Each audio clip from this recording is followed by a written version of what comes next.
Le Mali aujourd'hui, pour sortir du gouffre, pour sortir de l'impasse, a besoin de deux choses. Le Mali a d'abord besoin que les gens se repentent et reviennent à Allah subhanahu wa ta'ala. Nous devons nous repentir par rapport à nos errements, par rapport à la marginalisation que nous avons faite de Dieu. Nous avons mis Dieu à la périphérie de nos préoccupations, alors que Dieu doit être au centre de nos préoccupations, au centre de notre gouvernance, au centre de notre vie de tous les jours.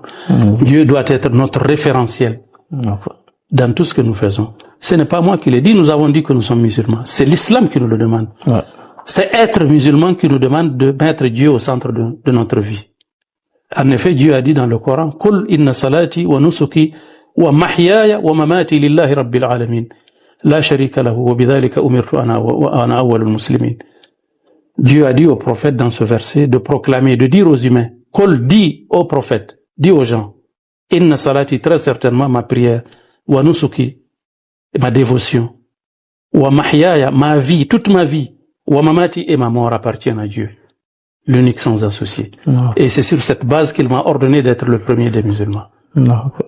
Donc le musulman vit l'islam dans son entièreté, dans sa globalité, dans sa totalité. 24 heures sur 24. Et du berceau au tombeau, je l'ai déjà dit. Nous devons donc nous repentir, revenir à Allah subhanahu wa ta'ala et demander sa miséricorde.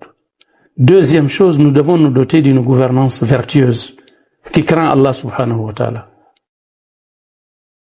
qui va nous permettre de gouverner selon les règles de Dieu. Nous devons, en tant que musulmans, nous ne devons pas avoir honte de dire que nous avons besoin de l'islam, de notre foi, nous avons besoin de Dieu. L'être humain, par définition, ne peut pas se passer de Dieu. L'espace d'un clin d'œil, il ne peut pas se passer d'Allah subhanahu wa ta'ala.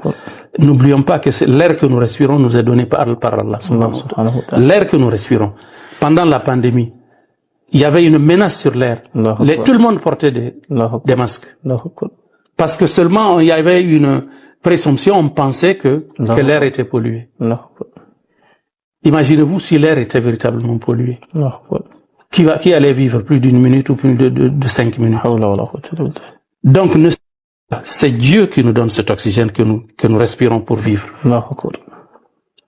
Nous avons besoin de Dieu. Sans compter le fait que l'être humain, dans sa nature, dans son innéité première, l'être humain a besoin de Dieu. Il a la soif de Dieu. Il a la soif de spiritualité. Et cette soif doit être étanchée par quoi? En donnant Dieu à l'homme. Et l'homme à Dieu. Comme disait Lamartine dans l'histoire de la Turquie. C'est ce que l'islam est venu faire. L'islam est venu donner l'homme à Dieu et Dieu à l'homme. Parce que l'homme ne peut pas se passer d'Allah subhanahu wa ta'ala, il ne peut pas se passer de Dieu. Donc, nous avons besoin de revenir à Dieu. Nous avons besoin de faire en sorte que l'islam soit notre religion d'État. N'ayons pas honte de le dire. Dans d'autres pays, est-ce que l'église anglicane, qui a été décrétée religion d'État par la Grande-Bretagne, est-ce que cette religion est meilleure à l'islam? Non. Pour nous, la musulmane. La chrétienté, le message, l'évangile qui a été révélé à Jésus, le fils de Marie, c'est la parole de Dieu qui a été révélée. Une parole de Dieu aujourd'hui, nous le savons, qui a été altérée, mais malgré ça, on continue de l'entretenir. J'avais parlé l'autre jour des circonstances dans lesquelles le message de Jésus, qui a été véhiculé dans l'évangile, a été altéré à 2 dates précises.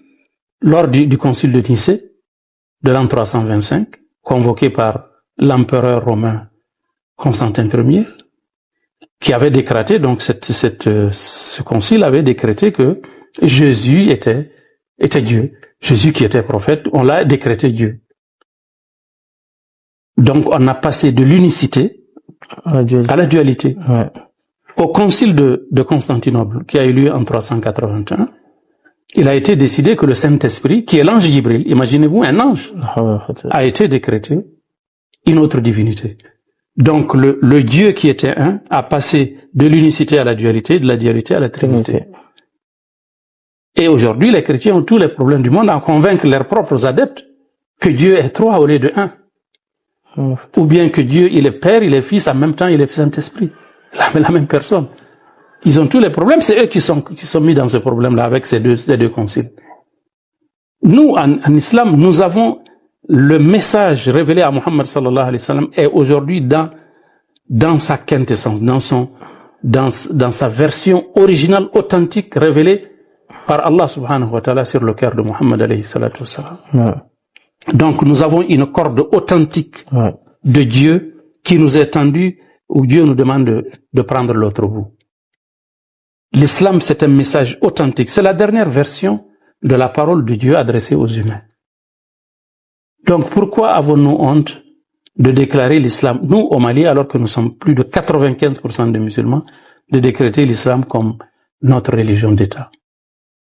Parce que cet islam-là nous met à l'abri de toutes les dérives de la société dont j'ai parlé plus haut. La délinquance, la drogue, la toxicomanie, l'immoralité et tout le reste, qui nous permet donc de gérer notre pays selon les règles de gouvernance vertueuse. Donc l'alternative, c'est voir les exemples qui sont là, qui sont très nombreux. Nous avons notre voisin, la Mauritanie, qui a déjà réglé son problème, qui ont proclamé que l'islam est leur identité, est leur référentiel. N'est-ce pas? Nous avons tous les pays du Maghreb, nous avons les pays asiatiques, nous avons la Malaisie, nous avons l'Indonésie, nous avons Brunei Dar es Salaam, nous avons le Bangladesh, nous avons le Pakistan, nous avons beaucoup de pays qui ont décrété que sont positionnés, que l'islam, parce que c'est des pays musulmans, que l'islam est la religion d'État, est la référence, est le référentiel. Okay. Donc, il faut pas tourner en rond. C'est l'islam qui est notre référence. C'est l'islam qui doit être notre référence en matière de gouvernance. Okay.